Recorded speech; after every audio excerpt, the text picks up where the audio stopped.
what we did is we looked at how people are actually searching for jobs using these kind of channels in the modern age.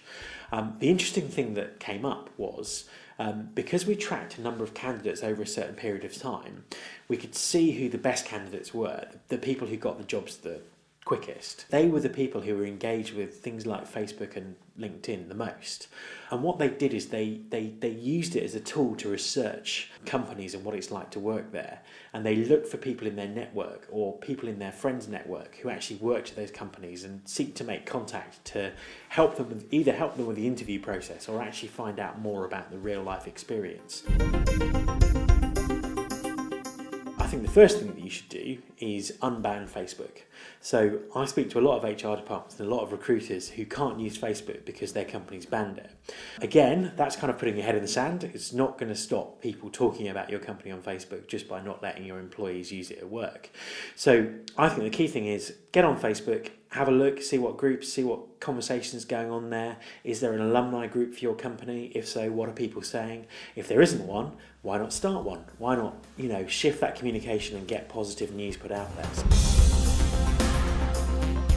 Of all the things that we've talked about though, I think the one with the immediate most practical use is LinkedIn.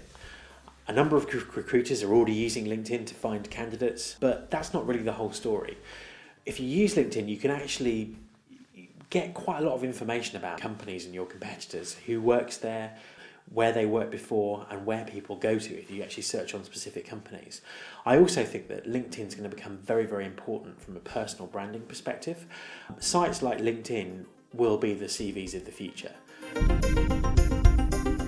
Twitter. Well, you can't really pick up a newspaper or see the news without some mention of Twitter these days. Personally, I find it an incredibly useful channel to keep in touch with people and get information about recruiting and other HR issues from around the world very quickly.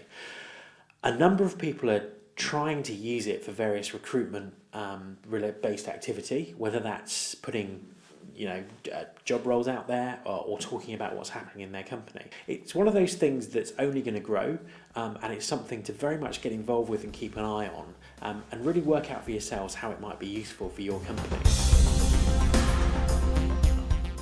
What it means is that actually your message, if it's a positive one, can probably reach more people than ever before, and reach more people at a much more cost-effective way than spending a lot of money on advertising.